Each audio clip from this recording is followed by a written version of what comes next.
ನಂದಿನಿ ಅಕಾಡೆಮಿಗೆ ಸ್ವಾಗತ. ಇವತ್ತಿನ ಈ ವಿಡಿಯೋದಲ್ಲಿ ನಾವು ಎಸ್ಡಿ ಎಕ್ಸಾಮ್ಗೆ ಸಂಬಂಧಪಟ್ಟಂತೆ ಇನ್ನೇನು ಕೆಲವು ದಿನಗಳಲ್ಲಿ ಎಕ್ಸಾಮ್ಸ್ ಇದೆ ಅಲ್ವಾ. ಸೊ ಯಾರೆಲ್ಲ ರಿವಿಷನ್ ಮಾಡ್ತಾ ಇದ್ದೀರೋ, ಸೊ ಸ್ವಲ್ಪ ದಿನದ್ರಲ್ಲೇ ಎಕ್ಸಾಮ್ ಇರೋದ್ರಿಂದ ಎಲ್ಲ ರಿವಿಷನ್ ಮಾಡ್ತಾ ಇದ್ದೀರಾ ಅಂತ ಅನ್ಕೊಳ್ತಾ ಇದ್ದೀನಿ. ಸೊ ಯಾರೆಲ್ಲ ರಿವಿಷನ್ ಮಾಡ್ತಾ ಇದ್ದೀರೋ ಎಲ್ಲರಿಗೂ ಈ ಕ್ವಶನ್ ಪೇಪರ್ ಅನಲೈಸ್ ತುಂಬ ಹೆಲ್ಪ್ ಆಗುತ್ತೆ.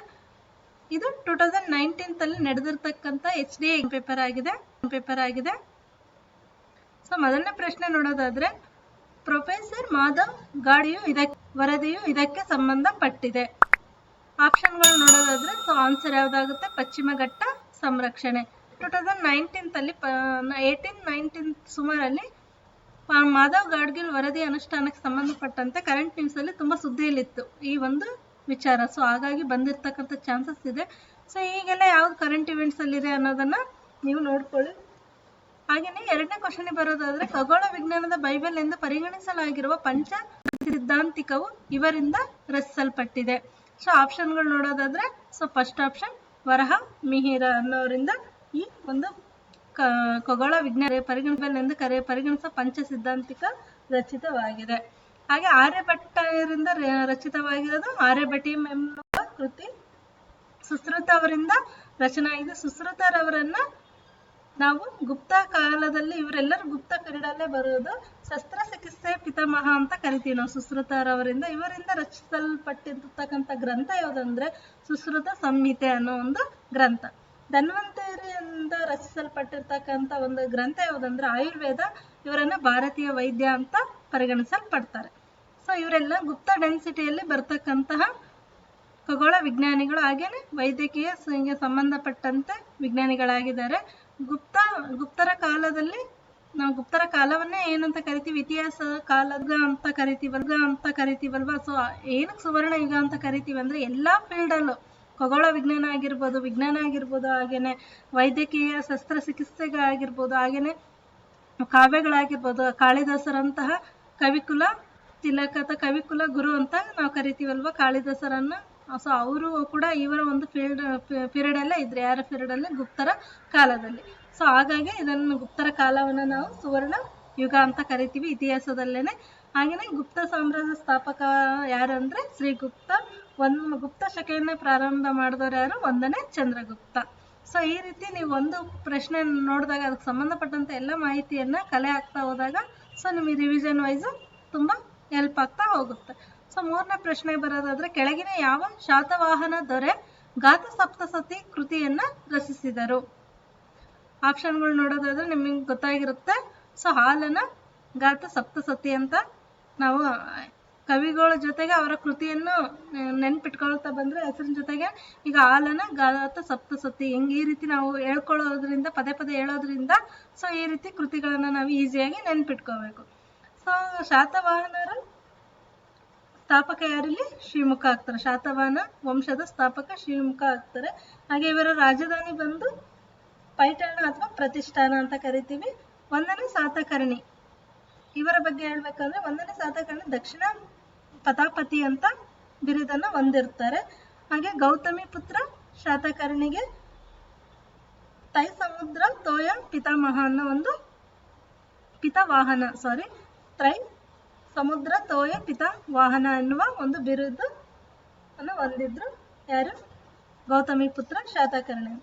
ಕುಲ ಪ್ರತಿಷ್ಠಾಪಕ ಅಂತಾನು, ಶಾತವಾಹನ ಕುಲದ ಪ್ರತಿಷ್ಠಾಪಕ ಅಂತಾನು ಗೌತಮ ಪುತ್ರ ಶಾತಕರ್ಣಿನ ಕರಿತೀವಿ.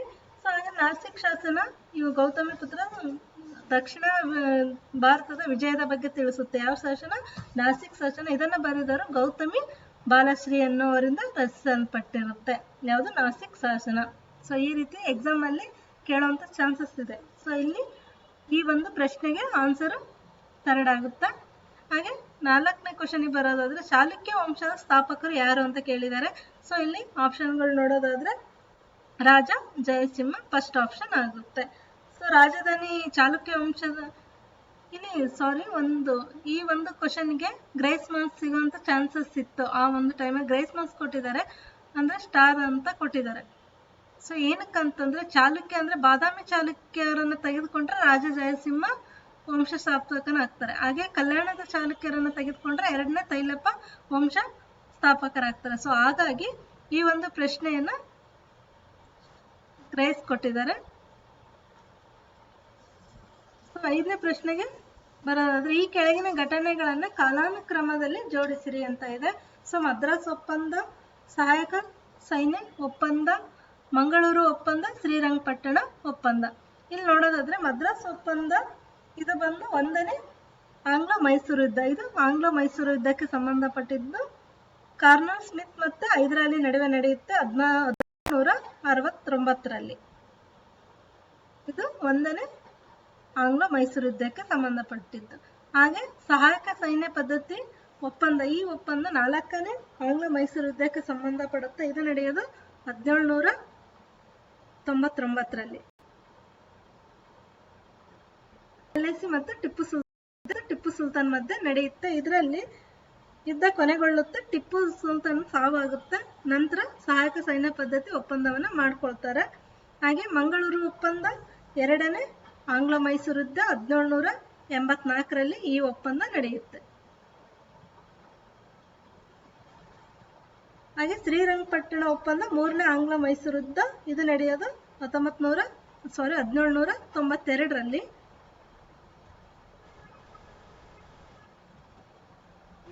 ಟಿಪ್ಪು ಸುಲ್ತಾನಿಗೆ ಸೋಲಾಗುತ್ತೆ. ಶ್ರೀರಂಗಪಟ್ಟಣ ಒಪ್ಪಂದದ ಮೂಲಕ ಇಬ್ಬರ ಮಕ್ಕಳನ್ನ ಅವನು ಒತ್ತೆ ಆಳಾಗಿ ಇಡ್ತಾನೆ. ಸೊ ಇಲ್ಲಿ ಇಸ್ವಿ ನೋಡಿದ್ರೆ ನಿಮಗೆ ಆಲ್ರೆಡಿ ಗೊತ್ತಾಗಿರ್ಬೋದು.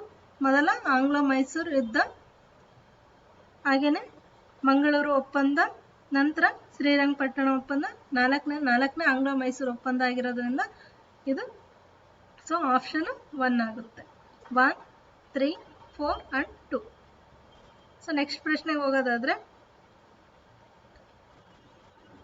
ಈ ಕೆಳಗಿನ ಯಾವ ಸ್ಥಳವು ವಿಶ್ವ ಸಾಂಸ್ಕೃತಿಕ ಪರಂಪರಾ ತಾಣಕ್ಕೆ ಸೇರಿರುವುದಿಲ್ಲ ಅಂತ ಕೇಳಿದರೆ ಹಂಪೆ, ಚಿತ್ರದುರ್ಗ, ಬಾದಾಮಿ, ಪಟ್ಟದಕಲ್ಲು.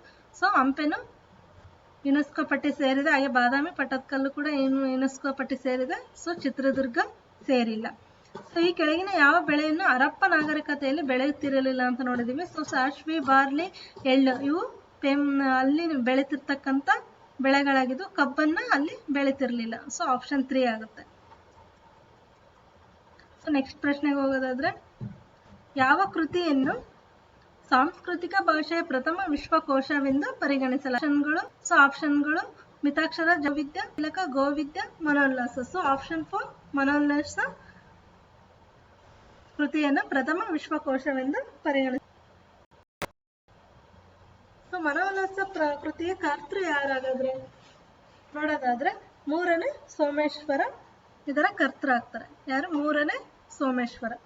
ಹಾಗೇನೆ ಮಿತಾಕ್ಷರ ಯಾರಿಂದ ರಚಿಸಲ್ಪಟ್ಟಿದೆ ಅಂದ್ರೆ ಶ್ರೀಧರಾಚಾರ್ಯರವರಿಂದ ರಚಿಸಲ್ಪಟ್ಟಿದೆ. ಇದನ್ನ ಕನ್ನಡದ ಮೊದಲ ಜ್ಯೋತಿಷ್ಯ ಶಾಸ್ತ್ರ ಗ್ರಂಥ ಅಂತ ಕರೀತಾರೆ.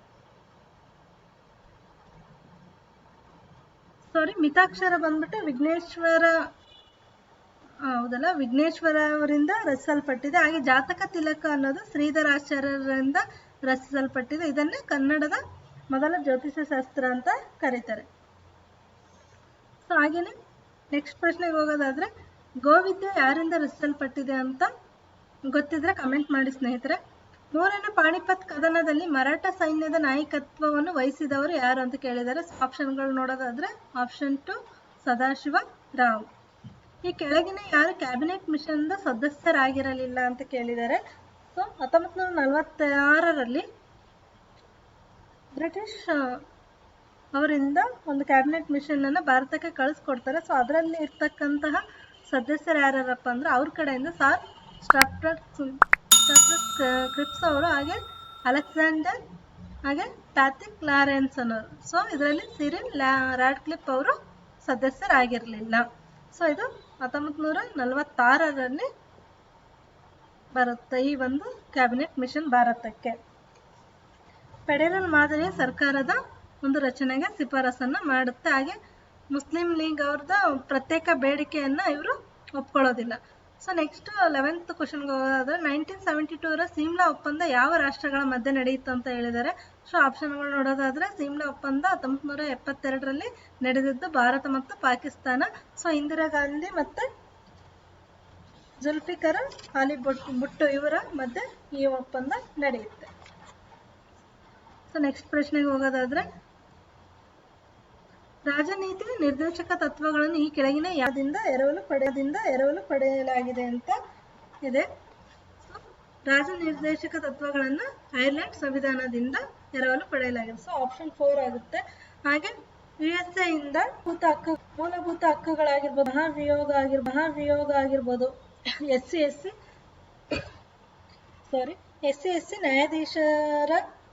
ನ್ಯಾಯಾಧೀಶರನ್ನ ಅಂದ್ರೆ ಹೈಕೋರ್ಟ್ ಮತ್ತು ಸುಪ್ರೀಂ ಕೋರ್ಟ್ ನ್ಯಾಯಾಧೀಶರನ್ನ ತೆಗೆದುಹಾಕುವ ವಿಧಾನವನ್ನ ಮತ್ತೆ ಸ್ವತಂತ್ರ ನ್ಯಾಯಾಂಗ USA ಇಂದ ಎರವಲು ಪಡ್ಕೊಂಡಿದ್ವಿ. ಹಾಗೆ ಇಂಗ್ಲೆಂಡ್ ಇಂದ ಏಕಪೌರತ್ವ ಆಗಿರ್ಬೋದು, ಸಂಸದೀಯ ಸರ್ಕಾರ ಆಗಿರಬಹುದು, ಶಾಸಕಾಂಗೀಯ ಪದ್ಧತಿ ಆಗಿರ್ಬೋದು, ಹಾಗೆ ಕ್ಯಾಬಿನೆಟ್ ಪದ್ಧತಿ, ಹೀಗೆ ಕೆಲವೊಂದು ಇಂಗ್ಲೆಂಡ್ ಇಂದನೂ ಎರವಲು ಪಡೆದಿವೆ.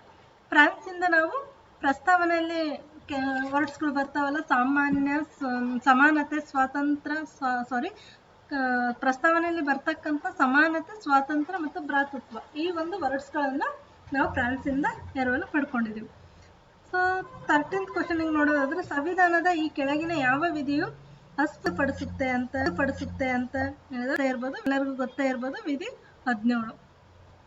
ಹಾಗೆ 14 ಕಾನೂನಿನ ಮುಂದೆ ಎಲ್ಲರೂ ಸಮಾನರು ಅಂತ ತಿಳಿಸ್ಕೊಡುತ್ತೆ. ಹಾಗೆ ವಿಧಿ 19 ವಾಕ್ ಮತ್ತು ಪತ್ರಿಕಾ ಸ್ವಾತಂತ್ರ್ಯವನ್ನ ತಿಳಿಸ್ಕೊಡುತ್ತೆ. ಹಾಗೆ 21 ಜೀವಿಸುವ ಹಕ್ಕನ್ನು ನೀಡುತ್ತೆ. ಅದರಲ್ಲಿ 21A ಇದು ಕಡ್ಡಾಯ ಶಿಕ್ಷಣದ ಹಕ್ಕು ಬರುತ್ತೆ. 6ರಿಂದ 14 ವರ್ಷದ ಮಕ್ಕಳಿಗೆ ಕಡ್ಡಾಯ ಶಿಕ್ಷಣವನ್ನ ಕೊಡಬೇಕು ಅಂತ.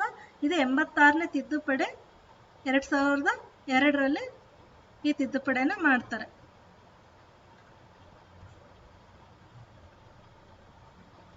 ಸೊ 6ರಿಂದ 14 ವರ್ಷದ ಮಕ್ಕಳಿಗೆ ಕಡ್ಡಾಯ ಶಿಕ್ಷಣ ಕೊಡುವುದು ಎಲ್ಲರ ಮೂಲಭೂತ ಹಕ್ಕು ಅಂತ ಹೇಳ್ತಾರೆ. ಸೊ ಹಾಗಾಗಿ ಇದರಲ್ಲಿ ಶಿಕ್ಷಣದ ಹಕ್ಕನ್ನ 21A ಯಲ್ಲೇ ಯಾಕೆ ಸೇರಿಸಿದ್ದಾರೆ ಅಂತ ನೋಡೋದಾದ್ರೆ, 21 ಏನ್ ಹೇಳುತ್ತೆ, ಜೀವಿಸುವ ಹಕ್ಕು. ಅದರಲ್ಲಿ ತನಗಿಷ್ಟವಾದಂತ ಶಿಕ್ಷಣ ಪಡೆಯುವ ಹಕ್ಕು ಬರುತ್ತೆ. ಎಲ್ಲಾದ್ರೂ ಘನತೆಗೆ ತಕ್ಕಂತ ಜೀವನ ಮಾಡುವಂತ ಒಂದು ಜೀವಿಸುವ ಹಕ್ಕು 21ರಲ್ಲಿ ಬರುತ್ತೆ. ಸೊ ಹಾಗಾಗಿ 21A ಯಲ್ಲಿ ಶಿಕ್ಷಣವನ್ನ ಸೇರಿಸಿದ್ದಾರೆ. ಸೊ ಇದು ತುರ್ತು ಪರಿಸ್ಥಿತಿಯಲ್ಲಿ ಈ ಒಂದು ವಿಧಿ ರದ್ದಾಗೋದಿಲ್ಲ. ಸೊ ಹಾಗಾಗಿ 14ನೇದಕ್ಕೆ ಬಂದ್ರೆ, ಭಾರತದ ಪ್ರಥಮ ಮುಖ್ಯ ಚುನಾವಣಾ ಆಯುಕ್ತರು ಯಾರಂತ ಕೇಳಿದರೆ, ಪ್ರಥಮ ಚುನಾವಣಾ ಆಯುಕ್ತರು. ಸೊ ಆಪ್ಷನ್ಗಳು ನೋಡೋದಾದ್ರೆ ಸುಕುಮಾರ್ ಸೇನ್ ಆಗ್ತಾರೆ.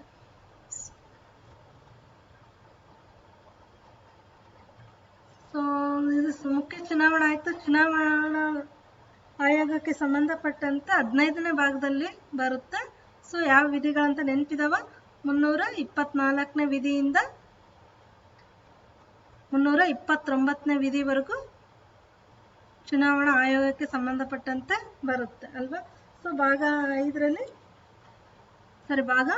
15ರಲ್ಲಿ ನಾವು ಚುನಾವಣೆಗೆ ಸಂಬಂಧಪಟ್ಟಂತೆ, ಆಯೋಗಕ್ಕೆ ಸಂಬಂಧಪಟ್ಟಂತೆ ನೋಡ್ತೀವಿ. ಮುಂದುವರೆದು ಚುನಾವಣಾ ಆಯುಕ್ತರ ಬಗ್ಗೆ ತಿಳ್ಕೊಳ್ಳೋಣ. ನೆಕ್ಸ್ಟ್ ಕ್ವಶನ್ಸ್ ಇದೆ.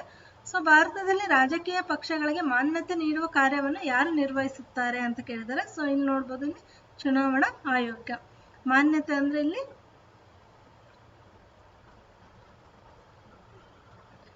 ಭಾರತದ ರಾಜಕೀಯ ಪಕ್ಷ ಮಾನ್ಯತೆಯನ್ನು ನೀಡುವ ಕಾರ್ಯವನ್ನು ಇಲ್ಲಿ ಚುನಾವಣಾ ಆಯೋಗ ಮಾಡುತ್ತೆ. ಇದರಲ್ಲಿ ನೆಕ್ಸ್ಟ್ ಆಪ್ಷನ್ಸ್ಗಳು ನೋಡೋದಾದ್ರೆ, ಸಂಸತ್ತಿಗೆ ಬಂದ್ರೆ 5ನೇ ಭಾಗದಲ್ಲಿ ಬರುತ್ತೆ. ಈ ಒಂದು ಸಂಸತ್ತು ನಮ್ಮ ಸಂವಿಧಾನದಲ್ಲಿ 79ನೇ ವಿಧಿಯಿಂದ 122 ವಿಧಿವರೆಗೂ ನಡೆಯುತ್ತೆ. ಸೊ ನೀವು ವಿಧಿಗಳನ್ನ ರಿವಿಷನ್ ಮಾಡ್ತಾ ಬರ್ಬೇಕು. ಸಡನ್ ಯಾವಾಗ ನೀವು ಈ ರೀತಿ ಕ್ವಶನ್ ಪೇಪರ್ ಅನಲೈಸ್ ಮಾಡ್ತಿರೋ, ಸಂಸತ್ತು ಅಂತ ಬಂತು ಅಂದ್ರೆ ಅಲ್ಲಿ ಇದರಿಂದ 122ರವರೆಗೆ ಯಾವ್ಯಾವ ವಿಧಿಗಳು ಬರ್ತವೆ, ಏನೇನು ಹೇಳುತ್ತೆ ಅನ್ನೋದನ್ನ ರಿವಿಷನ್ ಮಾಡ್ಬೇಕಾಗುತ್ತೆ. ಹಾಗೆ ಭಾರತದ ರಾಷ್ಟ್ರಪತಿಗಳು ಇವರು ಕೂಡ 5ನೇ ಭಾಗದಲ್ಲೇ ಬರ್ತಾರೆ. ಸೊ ಈ ಒಂದು ಕ್ವಶನ್ ನಲ್ಲಿ ನೀವು 5ನೇ ಭಾಗದ ಎಲ್ಲ ಒಂದು ಟಾಪಿಕ್ ಅನ್ನ ಕವರ್ ಮಾಡ್ಬೋದು ಇಲ್ಲಿ. ಸೊ ಆ ರೀತಿ ಕ್ವಶನ್ ನೀವು ಅನಲೈಸ್ ಮಾಡ್ತಾ ಹೋಗ್ಬೇಕಾಗುತ್ತೆ.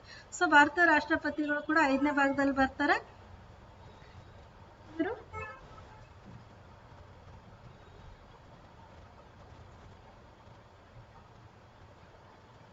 52ರಿಂದ 78ನೇ ವಿಧಿವರೆಗೂ ರಾಷ್ಟ್ರಪತಿ ಬಗ್ಗೆ ಇದೆ ನಮ್ಮ ಸಂವಿಧಾನದಲ್ಲಿ ಅಲ್ವಾ. ಸೊ ಹಾಗೆ ಭಾರತದ ಮುಖ್ಯ ನ್ಯಾಯಾಧೀಶರ ಬಗ್ಗೆ ಹೇಳೋದಾದ್ರೆ, ಇವರು ಭಾಗ 5ರಲ್ಲೇ ಬರ್ತಾರೆ. ಇವರು ಕೂಡ 124ರಿಂದ 147 ವಿಧಿವರೆಗೂ ಭಾರತದ ಸುಪ್ರೀಂ ಕೋರ್ಟ್ ಬಗ್ಗೆ ತಿಳಿಸುತ್ತಲ್ವಾ ನಮ್ಮ ಸಂವಿಧಾನದಲ್ಲಿ.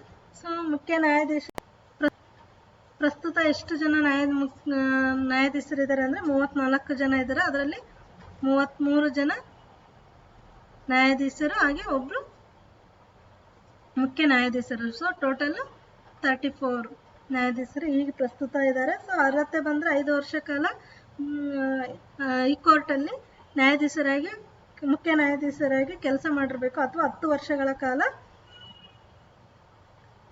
ಹೈಕೋರ್ಟಲ್ಲಿ ವಕೀಲರಾಗಿ ಸೇವೆ ಸಲ್ಲಿಸಿರ್ಬೇಕು, ಹಾಗೆ ಭಾರತದ ಪ್ರಜೆ ಆಗಿರ್ಬೇಕು. ಪ್ರಮಾಣ ವಚನವನ್ನು ರಾಷ್ಟ್ರಪತಿಗಳು ಇವರಿಗೆ ನೀಡ್ತಾರೆ. ಸೊ ಇದಿಷ್ಟು ಈ ಕ್ವಶನ್ಗೆ ಸಂಬಂಧಪಟ್ಟಂತೆ ಆಯಿತು. ಸೊ ನೆಕ್ಸ್ಟ್ ಕ್ವಶನ್ಗೆ ಹೋಗೋದಾದ್ರೆ,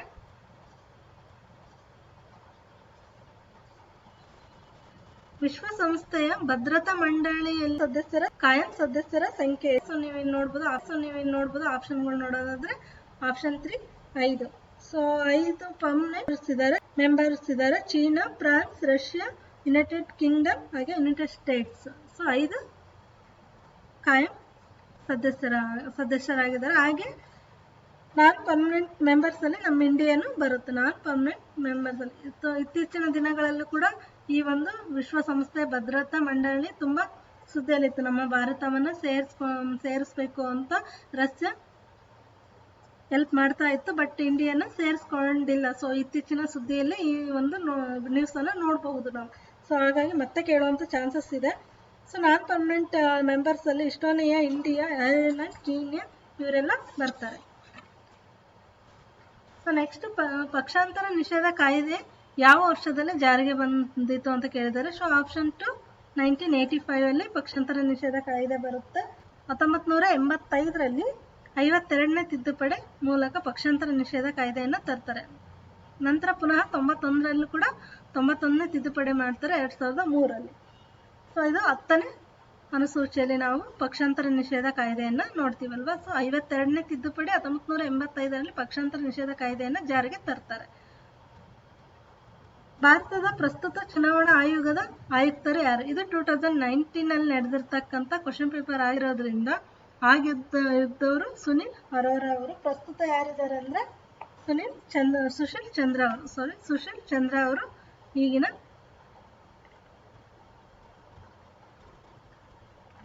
ಸುಶೀಲ್ ಚಂದ್ರ ಅವರು ಈಗ ಪ್ರಸ್ತುತವಾಗಿ ಚುನಾವಣಾ ಆಯೋಗದ ಆಯುಕ್ತರಾಗಿದ್ದಾರೆ.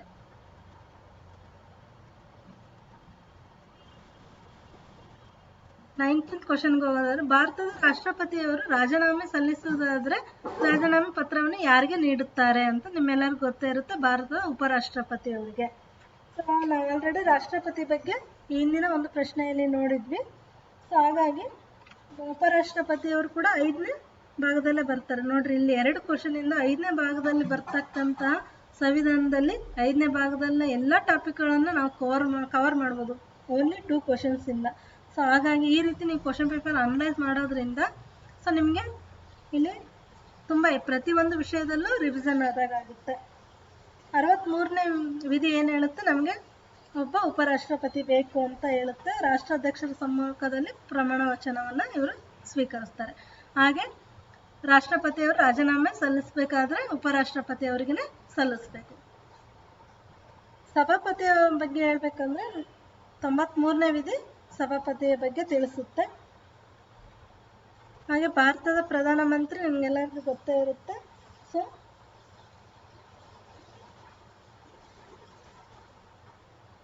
75ನೇ ವಿಧಿ ಭಾರತದ ಪ್ರಧಾನಮಂತ್ರಿ ಬಗ್ಗೆ ತಿಳಿಸುತ್ತೆ. ಸುಪ್ರೀಂ ಕೋರ್ಟ್ನ ಮುಖ್ಯ ನ್ಯಾಯಾಧೀಶರ ಬಗ್ಗೆ ಈ ಆಲ್ರೆಡಿ ಹಿಂದೆ ನೋಡಿದ್ವಲ್ವ ಒಂದು ಕ್ವಶನ್ನಲ್ಲಿ.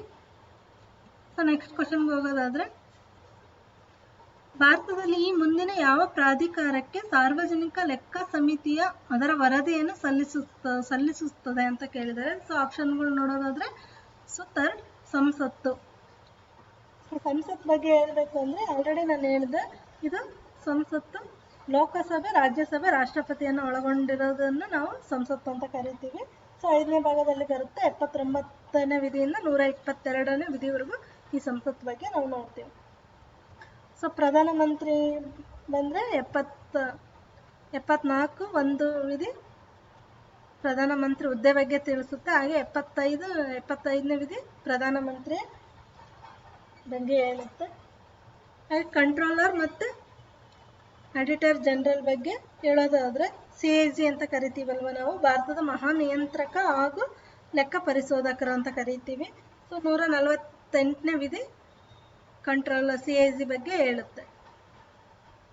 ಸೊ ವಿಧಿಯ ಪ್ರಕಾರ 148ನೇ ವಿಧಿಯ ಪ್ರಕಾರ ರಾಷ್ಟ್ರಪತಿ ಮಂತ್ರಿಮಂಡಲ ಸಲಹೆ ಮೇರೆಗೆ ರಾಷ್ಟ್ರಪತಿಯವರು CAGಯನ್ನು ನೇಮಕ ಮಾಡ್ತಾರೆ.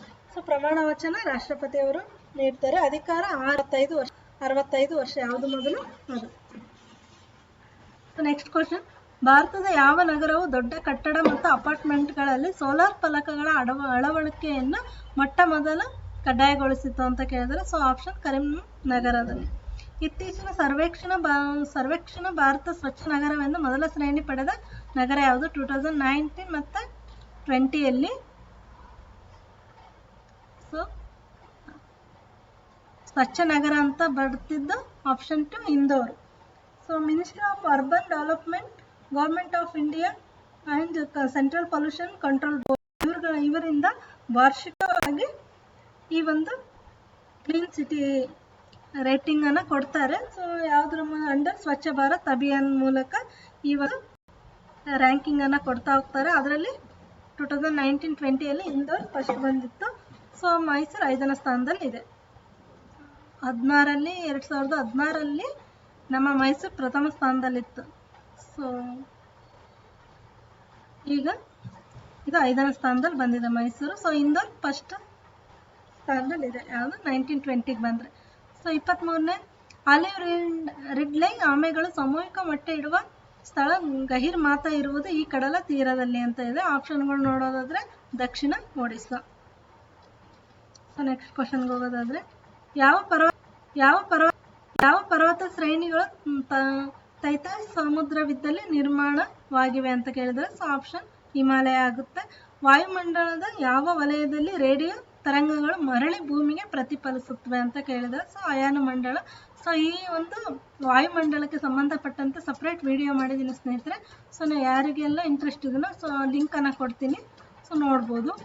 ಸೊ ಒಂದು ಕ್ವಶನ್ ಗ್ಯಾರಂಟಿ ವಾಯುಮಂಡಲದಿಂದ ಎಷ್ಟೇ ಎಕ್ಸಾಮಲ್ಲಿ ಬಂದೇ ಬರುತ್ತೆ. ಸೊ ಹಾಗಾಗಿ ಆ ವಿಡಿಯೋನ ನೋಡ್ರಿ ಅಂತ ಹೇಳ್ತಾ, ಈ ವಿಡಿಯೋದಲ್ಲಿ 25ನೇ ಕ್ವಶನ್ವರೆಗೂ ನಾವು ಡಿಸ್ಕಸ್ ಮಾಡಿದ್ವಿ, ಅನಲೈಸ್ ಮಾಡ್ತಾ ಬಂದಿದ್ದೀವಿ. ಸೊ ನೆಕ್ಸ್ಟ್ ಕ್ವಶನ್ಸ್ಗಳನ್ನು ನೆಕ್ಸ್ಟ್ ವಿಡಿಯೋದಲ್ಲಿ ನೋಡ್ತಾ ಬರೋಣ. So thank you so much.